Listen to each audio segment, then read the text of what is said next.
Соңғы күндері әлеуметтік желіде бәрі айтып жүрген әңгіме Димаш Құдайберген мен Баян Алагөзованың қызы Айару туралы қауесет.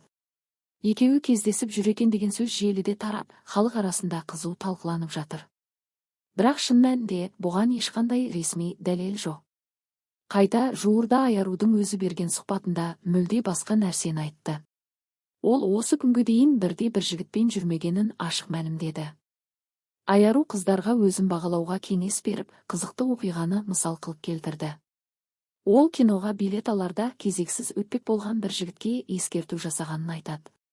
Жанында сүйіктісі бар, ол жігіт ашуланып асығып тұрмын ғой деген. Сонда Айару, егер мен сол қыздың орнында болсам, дәл сол жерде айырылар едім. Себебі сүйіктіңнің қателігіне көз жұма қарау, өзіңді сыйламау. Өмір бір адаммен тоқтап қалмайды деп пікір білдірді. Бұл сөздерінен оның өзіндік көзқарасы бар, қыздың қадірін бағалай білетін, талапшыл жан екенін көруге болады. Сондықтан әлеуметтік желідегі қауесетке сенудің қажеті жоқ. Ал Димашқа келсек, ол да жеке өмірі туралы көп айта бермейді. Жақында тараған бір видео үзіндіде жанкүйерлерінің бірі, Димаш, қашан үйленесің? деп сұрақ қойды. Әнші бұл сұрақты жауапсыз қалдырмай, бірақ бәрін ашып айтқысы келмейтінін жасырмады. Ол былай деді, білмеймін енді. Айтпаймын, айтқым келмейді. Өйткені бұл менің жеке өмірім. Сол себепті айып етпеңіз. Көре жатармыз. Бәрі Алланың қалауымен болады ғой. Осы сөзінен ақ оның қаншалықты сақ, қарапайым әрі дініне берік адам екенін байқауға болады. Ол жеке өмірін халыққа талқы қылмай, өнерін алдыңғы орынға қояды. Сол себепті Димаш Айарумен кездесіп жүр деген әңгіменің барлығы дәлелсіз әңгіме, халықтың қызығушылығынан туған қиял ғана. Ал шындық, Димаш өзінің болашағын өнерге арнап, жеке өмірін құпия ұстауды жөн көреді.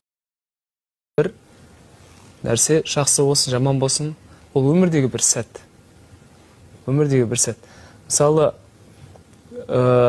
адамның рухани құндылығы, оның кәсіби біліктілігінен гөрі мен үшін маңызды деп білем. Өйткені біз бәріміз осы өмірге адам болу үшін келдік ең алдымен. Әнші болу үшін емес, мұғалім болу үшін емес, біз адам болу үшін келдік.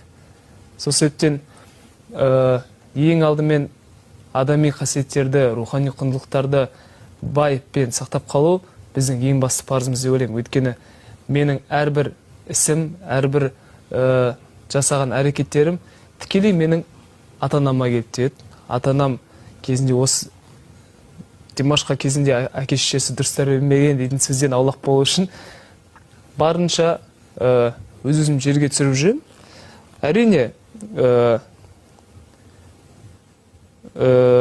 адамдар айтады ғой, мысалы, жұлдыз ауруы болады, басылады деп. Ол басылмайды негізінде, сөздің шынында.